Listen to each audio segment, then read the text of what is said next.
ঠাকুর শ্রী শ্রী রামকৃষ্ণ পরমহংসদেব এবং মা শারদার চরণে আমার সশ্রদ্ধ প্রণাম জানিয়ে ভিডিওটা শুরু করছি। আমাদের চারপাশে আমরা নানান রকম মানুষ দেখতে পাই, নানান রকম মনের মানুষ দেখতে পাই। অনেকেই আছেন তাদের বেশ বয়স হয়ে গিয়েছে, কিন্তু তাদের দেখলেও মনে হয় না বয়স হয়ে গিয়েছে, তাদের কথাবার্তাতেও কিন্তু মনে হয় না যে তাদের বয়স হয়ে গিয়েছে। বয়স মানে শারীরিকভাবে তাদের বয়স হয়ে গিয়েছে। তারা নিজেদের বয়সের মানুষদের সঙ্গে যেরকমভাবে মিশছেন, আবার তাদের থেকে অনেক অনেক ছোট বয়সের মানুষদের সঙ্গেও কিন্তু খুব সুন্দর একটা বন্ধুত্ব করে ফেলছেন।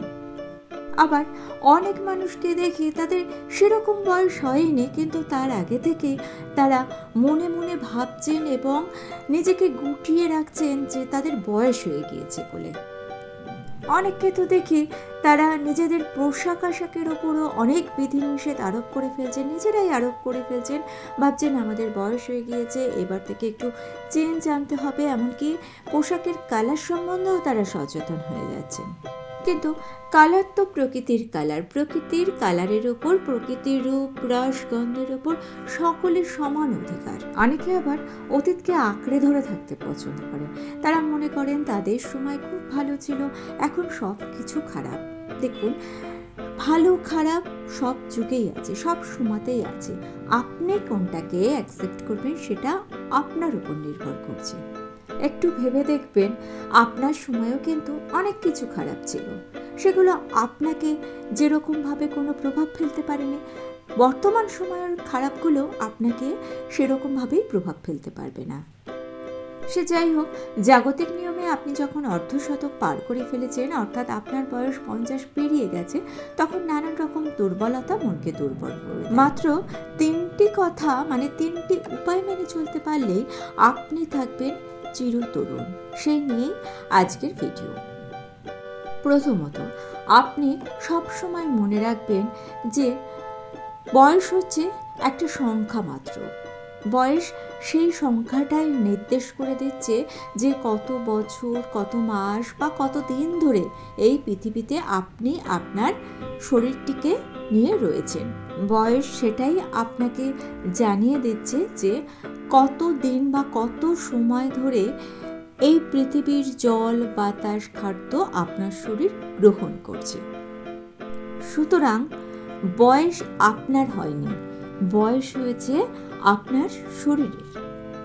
শরীরের নানা সমস্যা থাকতেই পারে, সুগার, প্রেশার, নানান রকম ধরনের সমস্যা। এগুলো কোনো যদিও সমস্যাই নয়, তাও এই সমস্যাগুলো কিন্তু হয়েছে আপনার শরীরের। এই অনুভূতির কথা ঠাকুর কিন্তু বারবার বলতেন। ঠাকুর বলতেন, জায়গার জিনিস জায়গায় রাখতে হয়, অর্থাৎ আপনার শরীর ও মনের স্থান কিন্তু আলাদা আলাদা।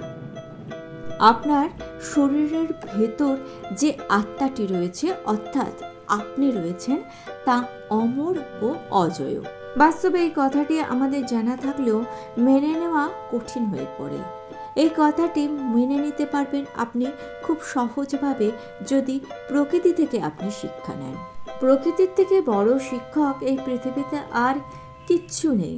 জলের স্বাদ তার রস, চন্দ্র ও সূর্যের স্বাদ তার প্রভাব, ঠিক তেমনভাবে ঈশ্বরের স্বরূপটিও জীবের কাছে আবৃত হয়ে থাকে। তার কারণ হলো তারই মায়া। এই মায়া থেকে উদ্ধার পেতে হলে তারই শরণ নিতে হয়, আর ঠিক তখনই শরীর ও মনকে আলাদা করা যায়। এই শরীর ও মনকে আলাদা করতে হলে সাধনার প্রয়োজন। সাধারণত 4 রকমের মানুষ সাধনা করে শরীর ও মনকে আলাদা করতে পারে। প্রথমত, যারা আর্ত। দ্বিতীয়ত, যাদের মনে প্রশ্ন রয়েছে, অর্থাৎ জিজ্ঞাসু মন যাদের। তৃতীয়ত, যারা প্রয়োজনে ভগবানের সাধনা করে। আর চতুর্থত, যারা জ্ঞানী। এরা ছাড়াও ভগবানের প্রতি যাদের একনিষ্ঠ ভক্তি আছে, তারা কিন্তু ভগবানের প্রিয় হয়ে যান এবং তারা তখন মন আর শরীরকে আলাদা করতে পারেন। আর দ্বিতীয় উপায়টি হলো, আপনাকে নির্ভর থাকতে হবে। প্রথম জীবনে অনেকে অনেক রকম পাপ কাজ করে থাকেন। কখনো তারা মোহরবশত, কখনো অজ্ঞানতার বশত, কখনো বা ভোগের দুর্নিবার আগ্রহে পাপ কাজ করেন। পাপ অনেকে জেনে শুনে করে, আবার কখনো না জেনেও করে।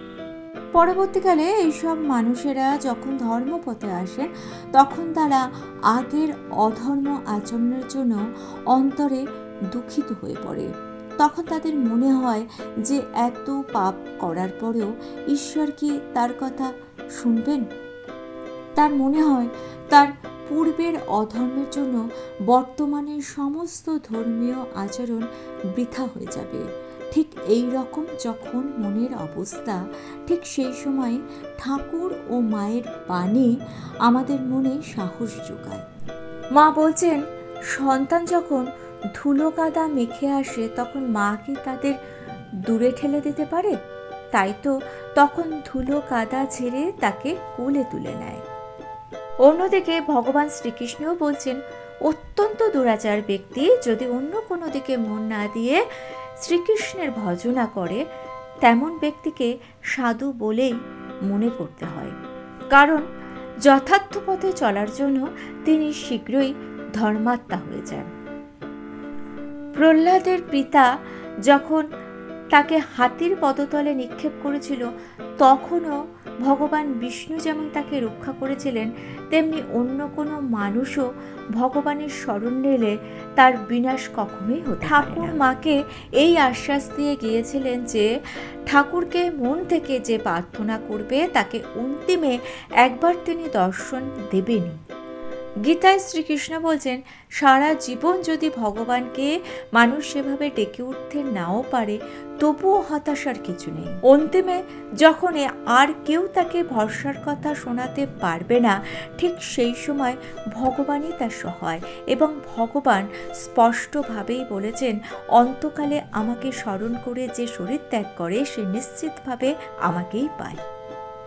কথামৃতে ঠাকুর বলছেন, মাহুত যখন হাতিকে চান করিয়ে আস্তাবলে নিয়ে যায়, তখন হাতি কি আর নতুন করে বালি কাদা মাখতে পারে? সে তো তখন পরিষ্কার পরিচ্ছন্ন হয়ে আস্তাবলেই থাকে। ঠিক তেমনভাবে ঠাকুরের প্রতি মন সমর্পণ করে আপনি যদি থাকেন, আপনি থাকবেন সব সময় নির্ভয়।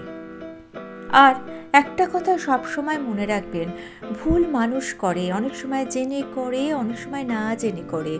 ভুল করে ভগবানের কাছে ক্ষমা চান আর প্রতিজ্ঞাবদ্ধ হন যে সেই ভুলটি দ্বিতীয়বার আপনি আর করবেন না। দেখবেন আপনার আগের ভুলের সমস্ত পাপ ধুয়ে মুছে গেছে। তৃতীয় যে পদ্ধতিটি আপনাকে নিতে হবে সেটা হলো, সঠিক জনকে আপনাকে ভরসা করতে হবে। নিজের ব্যক্তিগত জীবন ও নানা সমস্যার সাথে লড়াই করতে করতে 50টি বছর আপনি পার করেছেন। তারপরে আপনি খুঁজছেন একটি ভরসার লাঠি। সে হতে পারে আপনার পুত্র, কন্যা কিংবা অন্য কেউ। আপনি ভাবছেন এখন তাদের উপর সমস্ত দায়িত্ব দিয়ে আপনার ছুটি, এরপর তাদের দায়িত্ব আপনাকে দেখার। এই ভুলটি একেবারেই করবেন না। আপনি যদি ভালো থাকতে চান, তাহলে সম্পূর্ণ জীবনে ভরসা ও বিশ্বাস করুন একমাত্র নিজেকে। যে যতই আপনার আপনজন হোক না কেন, প্রত্যেকের কিন্তু ব্যক্তিগত জীবন আলাদা আলাদা। সেই ব্যক্তিগত জীবনের বৃত্তে আপনার স্থান থাকতে পারে না। আর কথাটা রূঢ় হলো, অন্যের ব্যক্তিগত জীবনের মধ্যে আপনি নিজেকে কখনো যুক্ত করে ফেলবেনও না। তাই আপনার যত প্রিয়জনই সে হোক না কেন, তার ব্যক্তিগত জীবনের মধ্যে আপনি যদি ঢুকে পড়েন, তাহলে কিন্তু আপনি সবার আগে বেশি কষ্ট পাবেন। এখানে কিন্তু স্বার্থপরতার কোনো ব্যাপার নেই। আপনি আপনার প্রিয়জনদের প্রাণ ঢেলে ভালোবাসুন, কিন্তু তাদেরকে ভরসা করবেন না, তাদেরকে নিজের জীবনের লাঠি ভাববেন না। আপনি ভরসা করবেন একমাত্র ঈশ্বরকে, যিনি বাস্তবে রয়েছেন আপনার সাথে। মা বলেছেন, চন্দন ঘষতে ঘষতেই ঘ্রাণ বের হয়। ঠিক তেমনভাবে আপনার হৃদয়ে ঈশ্বরের উপস্থিতি আপনি অনুভব করবেন তখনই যখনই হৃদয়ের চন্দন কাঠের ভরসায় পাথরেই আপনি তা ঘষতে পারবেন। গীতায় স্বয়ং ভগবান বলছেন, সারাটা জীবন ধরে টাকা পয়সা এবং সংসারই যা চিন্তার বিষয়, সে মৃত্যুর সময়ও সেই চিন্তাই করবে। এই জন্যই তার উপদেশ, সব সময় আমাকে স্মরণ করো এবং জীবনযুদ্ধে লেগে থাকো। শ্রীকৃষ্ণ বলেছেন, আমাকে যে মন ও বুদ্ধি সমর্পণ করে সে নিঃসংশয়ে আমাকেই পায়। মানুষ নানা রকম পুণ্যকর্ম করার ফলে প্রজাপতির ব্রহ্মলোকে যেতে পারে, কিন্তু সেখান থেকে আবার তাকে মর্তেই ফিরে আসতে হয় পুনর্জন্ম গ্রহণ করে। একমাত্র শ্রীকৃষ্ণকে যদি লাভ করা যায় তবেই তার আর পুনর্জন্ম হয় না। ভিডিওটা ভালো লেগে থাকলে চ্যানেলটিকে সাবস্ক্রাইব করে নিয়ে পাশে থাকা বেল আইকনটা প্রেস করে দিয়ে অল অপশনটা ক্লিক করে দেবে, তাহলে যখনই নতুন কোনো ভিডিও আপলোড করব তার নোটিফিকেশন আপনাদের কাছে পৌঁছে যাবে।